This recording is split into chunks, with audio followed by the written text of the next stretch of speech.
Doctor ortho, अब दर्द भी घुटने टेकेगा। पुणे के चर्चित केतन हत्याकांड में हर गुजरते दिन के साथ नए खुलासे सामने आ रहे हैं। जिस घटना को शुरुआत में एक हादसा बताया गया, अब वो कथित साजिश, धोखे और हत्या की गुत्थी बनती जा रही है। परिवार के आरोपों ने इस मामले को और गंभीर बना दिया है। केतन के परिजनों का दावा है कि मौत से कुछ दिन पहले भी उस किले पर उसकी जान लेने की कोशिश की गई थी। आखिर क्या है लोहगढ़ किले की वो कहानी जहां एक प्रेम संबंध की मंजिल शादी होनी थी, लेकिन अंत मौत पर जाकर हुआ। नमस्कार, मैं Kirti Bhardwaj, channel for news India पर आप सभी का स्वागत है। 19 जून, एक ऐसा दिन जिसे खुशियों का दिन होना था। पुणे के युवा कारोबारी केतन अग्रवाल अपनी होने वाली पत्नी सिया के साथ जन्मदिन मनाने के लिए घर से निकले। परिवार को बताया गया कि दोनों लोहगढ़ किले पर जा रहे हैं। सुबह करीब 8:20 पर दोनों ने सफर शुरू किया। परिवार को क्या पता था कि यह सफर केतन की जिंदगी का आखिरी सफर साबित होगा। करीब 2.5 घंटे बाद सुबह 10:45 पर एक फोन कॉल आया। फोन सिया की मां का था। सूचना दी गई कि केतन लोहगढ़ किले की घाटी में गिर गया है। ये खबर सुनते ही परिवार के पैरों तले जमीन खिसक गई। परिजन तुरंत घटनास्थल के लिए रवाना हुए, लेकिन जब तक वे वहां पहुंचे तब तक बहुत देर हो चुकी थी। केतन की मौत हो चुकी थी। शुरुआत में इस घटना को दुर्घटना बताया गया। कहा गया कि किले की ऊंचाई से पैर फिसलने के कारण केतन घाटी में गिर गया, लेकिन परिवार इस कहानी को कभी स्वीकार नहीं कर पाया। केतन के पिता विशाल अग्रवाल का कहना है कि उन्हें शुरू से ही इस घटना में साजिश और हत्या की बू आ रही थी। परिवार का दावा है कि जब वे घटनास्थल और बाद में अस्पताल पहुंचे, तब सिया के व्यवहार ने उनके संदेह को और गहरा कर दिया। उनका आरोप है कि जिस व्यक्ति की कुछ ही महीनों बाद शादी होने वाली थी, जिसकी मौत अभी अभी हुई थी, उस घटना के बाद भी सिया के चेहरे पर दुख, सदमा या शोक जैसी कोई भावना दिखाई नहीं दी। परिजनों के मुताबिक उसकी प्रतिक्रिया सामान्य नहीं थी। यहीं से शक की सुई और तेजी से घूमने लगी। जांच आगे बढ़ी तो एक और सनसनीखेज दावा सामने आया। परिवार के अनुसार 19 जून की घटना से 5 दिन पहले, यानी 14 जून को भी सिया और केतन लोहगढ़ किले पर गए थे। उस दिन वहां सिर्फ दोनों मौजूद थे। केतन के पिता का आरोप है कि उसी दिन उसकी हत्या की पहली कोशिश की गई थी। परिवार का दावा है कि किले के एक हिस्से में सिया ने केतन को पीछे से धक्का दिया। धक्का लगते ही केतन संतुलन खो बैठा और पीछे की ओर खिसकने लगा। कुछ सेकंड के लिए उसकी जान खतरे में पड़ गई, लेकिन किस्मत को कुछ और मंजूर था। बताया जा रहा है कि पीछे मौजूद झाड़ियों में उसका हाथ फंस गया और वो खाई में गिरने से बच गया। परिजनों के मुताबिक उस घटना के बाद केतन को समझ में आ गया था कि उसे धक्का दिया गया है। लेकिन तभी एक नया नाटक शुरू हुआ। परिवार का आरोप है कि सिया ने अचानक सांप आया चिल्लाना शुरू कर दिया। इसके बाद वो केतन से लिपट गई और ये जताने की कोशिश की कि उसने उसे बचाने के लिए धक्का दिया था। उस समय शायद केतन ने इस बात को ज्यादा गंभीरता से नहीं लिया, या फिर उसने अपनी होने वाली पत्नी पर शक करने की बजाय उसकी बात पर भरोसा कर।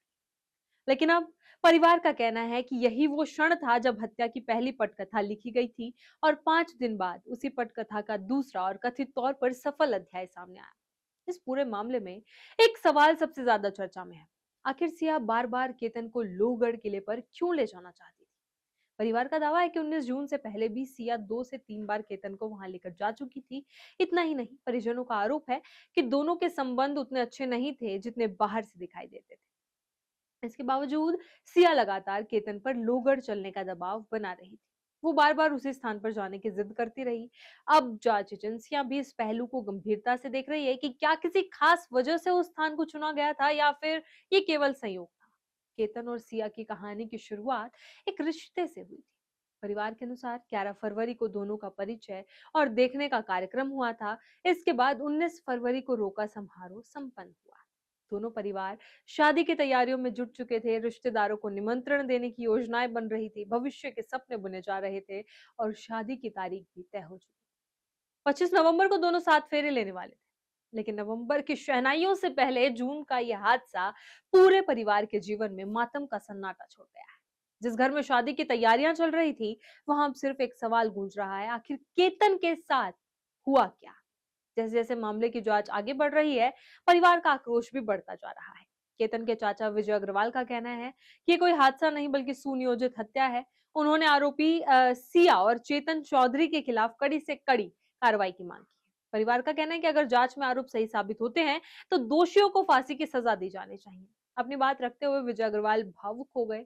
भतीजे को याद करते हुए उनकी आंखों से आंसू बह निकले। उनका कहना है कि परिवार ने कभी नहीं सोचा था कि जिस लड़की को बहू बनाकर घर लाने की तैयारी चल रही है, उसी पर आज इतने गंभीर आरोप लगेंगे। फिलहाल पुलिस इस पूरे मामले की कई कोणों से जांच कर रही है। घटनास्थल के तकनीकी और फोरेंसिक साक्ष्यों की पड़ताल की जा रही है। Phone call record, location data, दोनों के बीच हुई बातचीत और घटना से पहले तथा बाद की गतिविधियों को खंगाला जा रहा है। जांचकर्ता ये भी पता लगाने की कोशिश कर रहे हैं कि क्या 14 जून की कथित घटना के कोई प्रत्यक्ष या अप्रत्यक्ष सबूत मौजूद है। साथ ही ये भी देखा जा रहा है कि 19 जून को लोहगढ़ किले पर वास्तव में क्या हुआ था। हालांकि जांच पूरी होने से पहले किसी भी निष्कर्ष पर पहुंचना जल्दबाजी होगी, लेकिन परिवार के आरोपों ने इस केस को बेहद संवेदनशील और चर्चित बना दिया है। एक किला, एक प्रेम कहानी, एक तयशुदा शादी और फिर अचानक मौत। पुणे का केतन हत्याकांड सिर्फ एक आपराधिक जांच नहीं, बल्कि उन सवालों की कहानी बन गया है जिनके जवाब अभी मिलने बाकी हैं। क्या ये वास्तव में एक दुर्घटना थी? क्या 14 जून को हुई कथित घटना महज संयोग थी या हत्या की पहली कोशिश? और सबसे बड़ा सवाल, 19 जून को लोहगढ़ किले की ऊंचाइयों पर आखिर ऐसा क्या हुआ जिसने एक युवा जिंदगी को खत्म कर दिया? इन सवालों के जवाब अब पुलिस जांच और अदालत की प्रक्रिया के से सामने आएंगे। तब तक केतन का परिवार इंसाफ की उम्मीद में है और पूरे मामले पर सबकी नजरें टिकी हुई हैं। इसी तरह खबरों के लिए बने रहे चैनल 4 न्यूज इंडिया के साथ।